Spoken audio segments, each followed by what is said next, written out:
Assalamualaikum warahmatullahi wabarakatuh. Kita bertemu kembali dalam sidang channel Saada ni. Baik, tajuk pada malam ni adalah kapitalis merosakkan, mengambil alih tanah orang Melayu ketika sebelum merdeka dan selepas pasca Perang Dunia Kedua.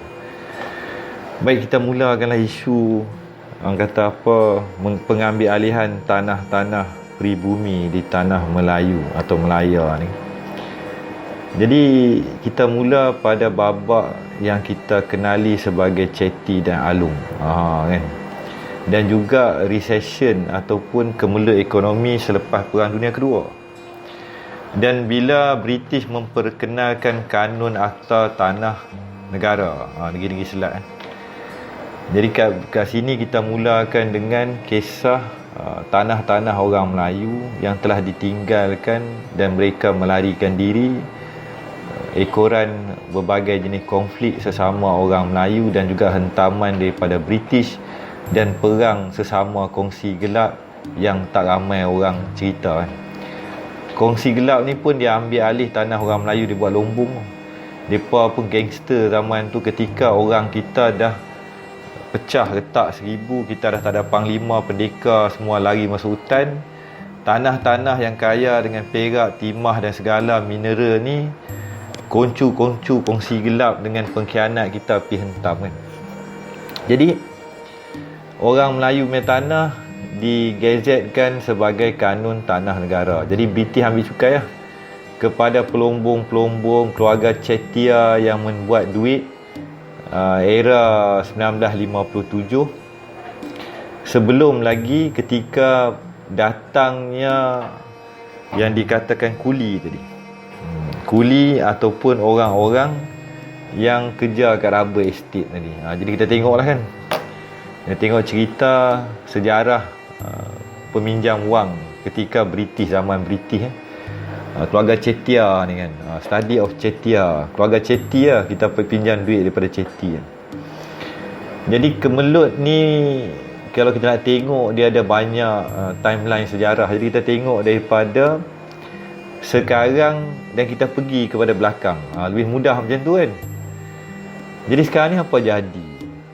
Kita tengok lah, tanah-tanah orang kita ni, tanah Melayu ni, dibangunkan, diberi kepada developer. Kerajaan negeri bagi tanah, JV dengan developer, dan dibinalah apartmen ke, kompleks perumahan ke, bandar baru ke, kan.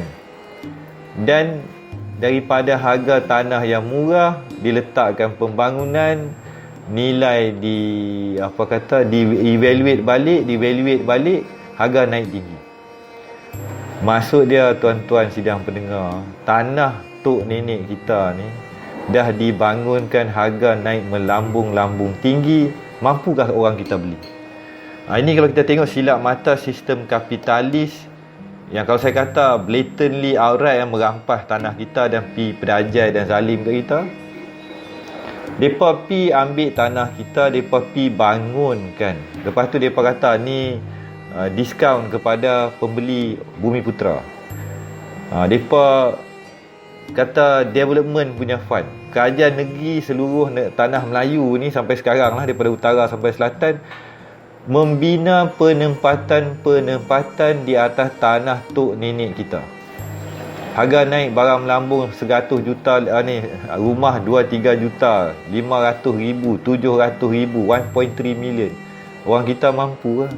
Sedangkan tanah itu adalah tanah warisan. Ini adalah negara tanah Melayu, kan. Cuba kita tengok pada malam ni, kan.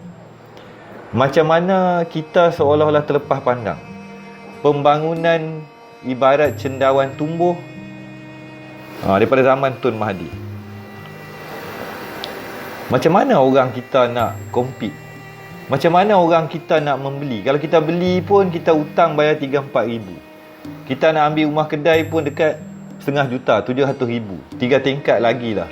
Untuk kita membeli hartanah untuk berniaga satu hal, modal pusingan kita tak ada, pinjam bank kita tidak ada cash flow.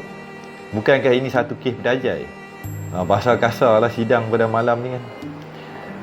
Mana dia common sense yang orang kita sampai hari ni terlepas pandang. Tanah warisan, saya ulang balik, DJV didevelop, diambil daripada tanah tok nenek kita, bina kondominium ke, bandar baru ke, di-evaluate harga pasaran pada nilai hartanah disebabkan berbagai faktor. Kawasan dah membangun, dah ada highway, nilai sebuah rumah atau sebuah apartmen menjadi ratusan ribu dan jutaan ringgit. Orang kita mampu beli. Maka membangunlah yang dikatakan tapak-tapak kilang yang bernilai gudang-gudang bernilai jutaan ringgit. Untuk siapa dan siapa mampu beli? Sedangkan mereka telah meraih kekayaan sebelum merdeka lagi.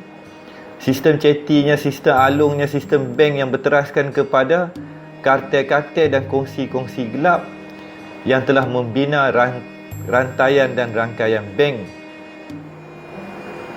di seluruh Asia Pasifik, termasuk berangkai dengan World Bank dan juga International Financial System tadi. Apa nasib orang kita?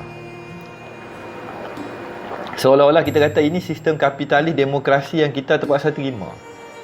Maka realiti di hadapan mata kita pada sidang hari ini, satu apartmen 300-400 ribu, satu apartmen 700 ribu. Kita tersangkut dengan management fee. Rumah teres 500 ribu ke atas, di atas tanah warisan kita. Kenapa orang kita, orang Melayu tidak dibenarkan mengambil hanya sebidang tanah dan membayar premium ataupun levy hanya kepada kerajaan negeri ataupun negara yang asalnya adalah tanah Melayu itu sendiri? Kita tidak ada privilege. Apa dia hak bumi utara? Apa dia hak orang Melayu kan? Kita cerita ni di ambang Hari Raya Syawal. Di ambang kita baru menerima KWSP. Dan di ambang ekonomi dunia sedang nak ranak perang dunia ketiga di hadapan mata.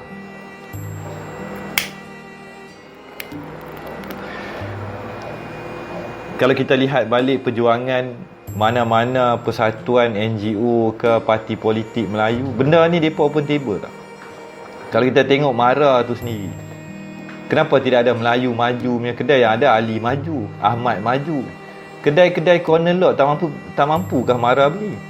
Tak mampukah pula orang kita membuat sistem sama macam mamak yang meniaga, yang boleh untung hari demi hari tadi?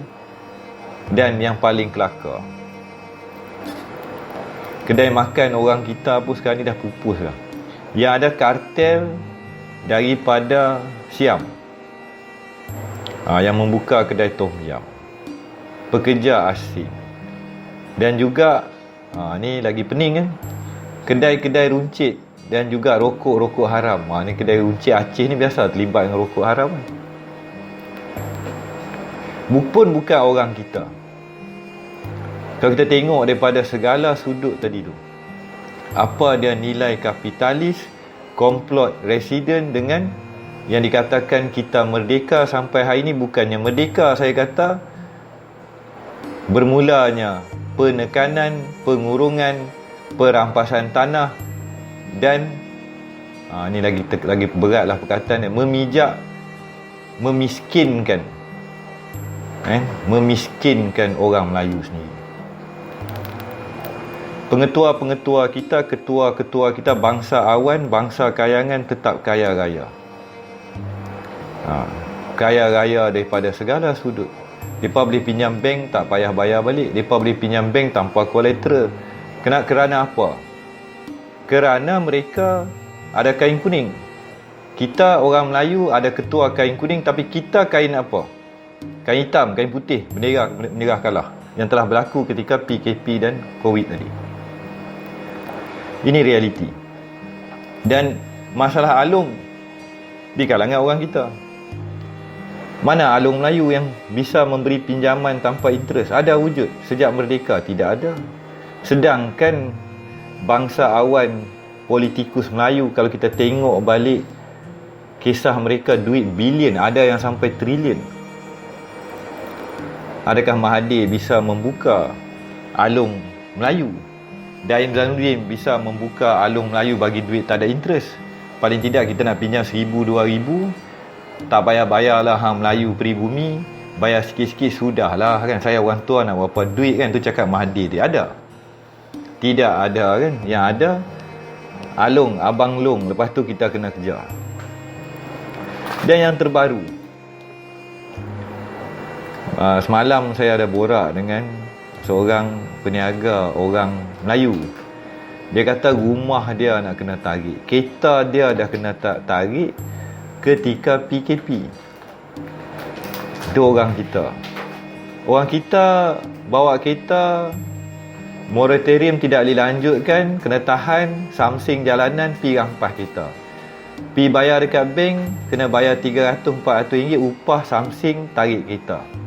Segi undang-undang dah satu hal. Orang Melayu tidak ada pembelaan di tanah air sendiri. Kita ditekan daripada berbagai sudut. Jadi kadang saya cerita bab warisan ketuhanan mistik Melayu, hang tuahnya tadi, jebatnya tadi, ilmu mistik Melayu. Tetapi realitinya ilmu tinggal ilmu dalam kenangan. Apa yang berlaku realiti di kalangan orang kita di dalam sistem kapitalisnya yang mengkapit, memunahkan. Dan maka kita berbalik kepada kisah Cetia tadi, kongsi gelap tadi. Along dan Ceti antara kartel yang amat kaya, memiliki tanah, merampas tanah daripada orang-orang Melayu pasca Perang Dunia Kedua ketika ekonomi ganak, duit Jepun jadi duit daun pisang. Berapa banyak? Ribuan hektar, puluhan ribu hektar tanah orang Melayu daripada utara sampai selatan yang dipajak, dicagarkan oleh pembesar-pembesar Melayu satu zaman dulu, yang bergaduh sesama keluarga bangsawan, yang kini menjadi private property dan milik keluarga Ceti dan Along. Wah, ni lagi sedap kan. Jadi siapa kaji benda ni? Kita tengok lah. Kaji undang-undang mereka lepaskan, Akta Kanun Negara, Akta Kapitalis dan sistem kehakimannya tadi. Apa nasib pribumi di tanah tok nenek kita? Sendiri mahu ingat kan, bahasa kasar sikit kan. Ketika Syawal bakal menjelang, Syawal bakal mendatang, ketika dunia bakal kalut, terlalu banyak benda yang berlaku di depan mata yang tidak ada pejuang, ustaz ke ulama yang berani menyatakan kebenarannya tadi. Yang miskin semakin miskin, yang melarat semakin melarat, hutang belajarnya tadi, sistem perbankannya tadi, cash flow-nya tadi, kita sudah tersepit. Bagaimanakah hendak menyelamatkan orang kita? Pada siapakah bangsa ini hendak berharap? Berharap umpama satu magic yang bakal meranapkan seluruh tanah Melayu kembali. Hanya itu sajakah jawapan yang tinggal? Atau kita bisa bangkit menuntut keadilan dengan cara yang betul melalui saluran dan juga kewarasannya tadi? Tak ada apa kezaliman telah dilakukan kepada bangsa kita, tipu daya, penipuan, kezaliman dan juga pendustaan dan khianat kepada tanah air kita sendiri. Tapi kalau anak-anak bangsa dah tak peduli tanah air kita ni kan, hanya bisa melihat dan memakai tanjak, berkerih dan bergebang cerita kehebatan ilmu setinggi langit berjalan di atas air. Ada panglima-panglima kawan 4 penjuru tanah air, tapi di dalam telah rosak, telah retak, dimakan anai-anai. Nampak saja daulat dan juga rumah Melayu tu cantik, indah dan gah. Tiang seri kalau dikatuk atau dihembus, sebenarnya dalam dia dah ranap. Ini hakikat kenyataan. Bila saya membuka balik file History of Money Lending during British era, ni saya letak dekat dalam video ni kan, dan berbagai kisah yang telah berlaku, tanah di Kedahnya tadi, di Perlihnya tadi, di Kelantan Terengganu-nya tadi. Kelantan Terengganu masih selamat ke orang Melayu pegang kan, tapi Siam dah masuk dah kan. Lepas tu kes orang-orang Melayu di Kelantan yang telah kita dengar cerita, yang ketagihan dadahnya tadi kan. Berbagai masalah sosial orang kita di dalam zaman keruntuhannya tadi. Lepas tu kalau kita tambah lagi cerita orang asli, berapa banyak pendatang orang asing yang berkahwin dengan anak-anak dara orang asli, kemudian mengaku menjadi orang asli, mengambil tanah, mengambil rumah, dan mereka mengguna pakai akta tanah orang asli. Saya sendiri pernah pergi kampung orang asli, saya tengok ada orang bangsa lain ni, ada 3-4 rumah pula dia ambil kan. Dia buat pula resort, dia jemput orang asing datang bertandang kan. Ini hakikat nyata kan. Malah lah saya nak kata siapa kawasan mana, saya tak nak sebut lah kan. Ini antara masalah Tok Batin pun berlaku. Tok Batin pun dah tak ada tempat nak mengadu dah. Daripada orang asal, orang Melayu, bangsa peribumi, dan kita dimomokkan lah kan, dengan kita punya sokong cendia kawan yang hari-hari bergebang di YouTube. Tapi masalah pokok akar umbi bangsa dan tanah air dan kezaliman ini, siapa berani cakap? Siapa berani mengutarakan? Orang kata dia utara, kena pergi kat orang utara kan. Sebab dia kata siapa berani mengutarakan. Baiknya sidang hadirin ya, pada malam ni saya terbaca sejarah peminjam wang era British. Wujudnya keluarga Cetia, keluarga kongsi Along yang membentuk kartel-kartel, banking-banking, perniagaan yang sampai hari ini kita bangsa yang dah kena godam. Suatu hakikat yang pahit. Dan kita di kala ini masih bertelagah sesama kita. Kita hilang segalanya. Pada siapakah kita boleh berharap pada sidang pada malam ni babak pertama?